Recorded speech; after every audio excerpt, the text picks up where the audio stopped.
Rien que pour toi, il est toujours possible de revenir au Seigneur. Je répète, il est toujours possible de revenir au Seigneur. Souviens-toi de cette parabole de l'enfant prodigue. Il a fait vraiment, mais alors, quelque chose d'impardonnable, c'est qu'il a demandé à son père sa part d'héritage avant que son père soit mort. Ça, c'est le comble. Puis il a tout dépensé, vous savez en quoi? En prostituées. Il s'est offert toutes les prostituées qu'il voulait. Puis un jour, qu'est-ce qui s'est passé? Il n'y avait plus rien dans la calebasse.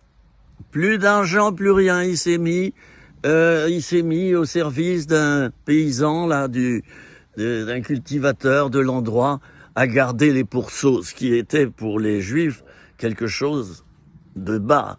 C'était quelque chose d'impur. Et au bout d'un moment, il a réfléchi. Il s'est dit, mince alors, je me suis fait avoir. C'est pas ça que je veux dans ma vie. Je veux revivre ma vie comme avant, avec mon père. Et le voilà qui se met en marche. Le père qui avait attendu des années. Chaque jour, il guettait au sommet de la colline pour voir si son fils revenait.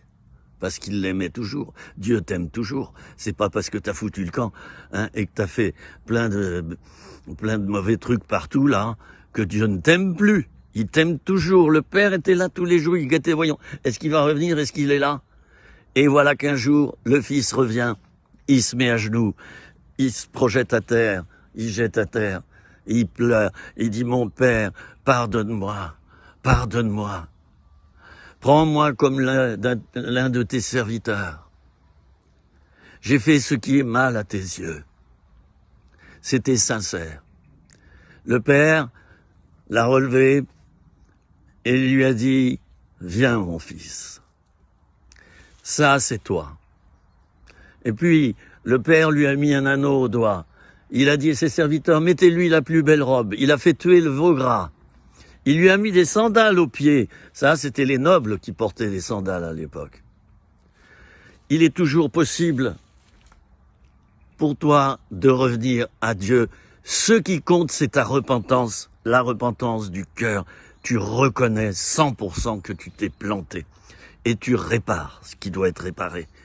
Et tu demandes pardon aussi. Et en tout premier, à ton Père que tu as blessé dans le ciel.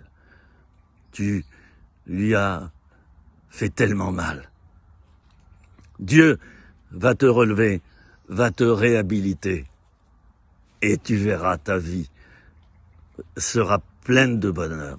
C'était 3 minutes, rien que pour toi.